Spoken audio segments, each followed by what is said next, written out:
So this is, see, this is the model that I've learned through my years of being behind the scenes as a writer is good songs are the enemy of great songs, or good is the enemy of great.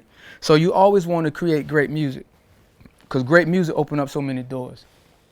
Now, when I say great songs, that can be songs that artists say, I have to have this song on my album. It may not even be a single, but it just is a song that makes that body of a body of work happen the way that the artist sees it, the way that, you know, the A&R, that president sees it. But when you're talking about writing hit records and smash records, those are life-changing records. And, you know, those are the songs that, you know, like I said, that just puts you in that upper echelon of songwriters. You know what I mean? For me, you know, I was influenced by, you know, one of the greats that ever did it was R. Kelly, and I was influenced by Jonte Austin and Diane Warren and Sean Garrett, Neo. Like, these are the people that I looked up to as far as great writers. So when I wrote Kryptonite, was the first record that got me to the level of success as a songwriter.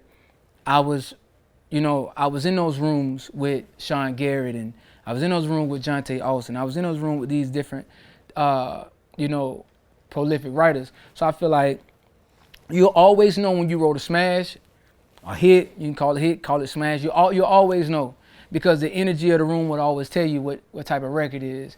And I feel like a lot of times we creators, we get so biased by our own creation. You know what I'm saying? And sometimes you gotta be unbiased to to your art. You know what I'm saying? And you gotta let your art tell you what it is from how you writing it. You know what I'm saying? Like, I can listen to a track and I already know what I'm gonna write about on that track, because the track is already telling me this is the type of song I want you to write on me. You know what I'm saying? So it's the same thing when you're talking about having a smash record or a hit record. Like, the record I'm in the studio right now working on, I know it's an international smash record.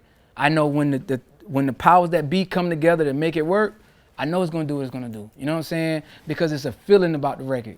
You know what I mean? If it makes you feel good, it makes you want to dance, do your thing. If it makes you think about love, life, whatever, you know that you got something that's special. You know what I mean? And that's the type of records that you want to create. A lot of times, you know, I think that us creators got to the place where we like to create art for ourselves or for other creators. And I think that diminishes the art. So when I first got into songwriting, I was writing songs that I wanted the world to hear versus songs that I was in love with, saying this is the type of art that I want. You know what I mean? And you can still have the things that you want when you create, but at the same time, you want to make records that the world want to hear. You know what I mean? That's why you have the Drakes, because Drake is great at that. Drake knows how to make songs that the world sing. You know what I'm saying? And I feel like that's the difference between writing a smash and a hit record. It's going to change your life. It's going to put you in rooms that you probably thought you never probably walk into. And, you know, for some, but for me, you know, I knew that was going to be the case for me. So, you know what I mean? So when I wrote it, like I said, I didn't know what the difference between a hit and a smash. And I realized smash open up doors, get your first class flights when you ain't got no record on the table. I mean, record on the radio. Get your manager flown first class with you. You know what I'm saying? You staying in the best hotels in LA, the Sofitel, you know what I'm saying?